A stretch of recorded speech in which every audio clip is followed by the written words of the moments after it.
I'm a Wellingtonian, and probably about the age of 25 I came to this building as a young student and first saw it. It was put up for tender in May 2013, so I saw it in the paper and I thought, well, that building's still there. I thought it had gone, and I fell in love with it. It was so quirky, so intriguing, and despite its state, I had to have it, So we put in a tender, and that was accepted, just really on the basis of the fact we were only going to restore it, not alter it.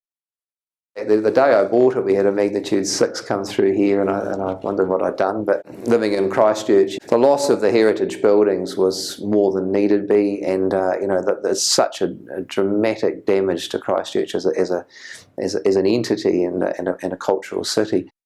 When you come to Wellington and still see them here, you've got a live city. People love the heritage buildings. They use them.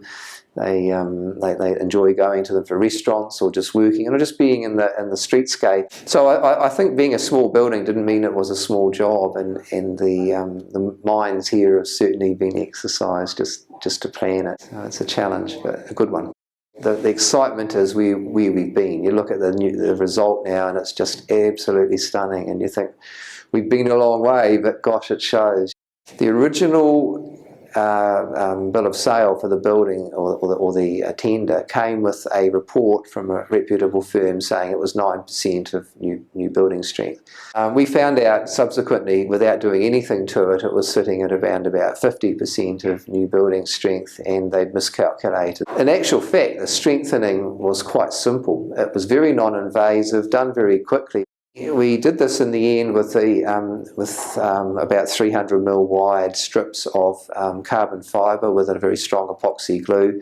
It's ground down to about 6mm below the surface so that you can replaster it, as we've done on this wall here. You wouldn't even know it's done. So the strengthening cost was probably about 50,000 and the work about 50,000. But we're talking here of a building which would probably have a replacement value, the quantity survey about 1.8 million. So you aren't able to call that expensive. That meant the building was 100% of new building strength, that you could let it to someone without them fearing going in it, that you obviously could get maximum possible rent, and obviously it would stand up for the future. The fund, we got a grant, the fund at that stage was quite limited, and they sort of apologised, but out of what they had, they were extremely generous, and I think we got the highest award of about $35,000. It was to be around a third of the strengthening costs, and I don't think anyone would sneeze at that. People who own buildings have costs, and this is one of them. Otherwise they lose the tenants, and they can't even leverage to redo it.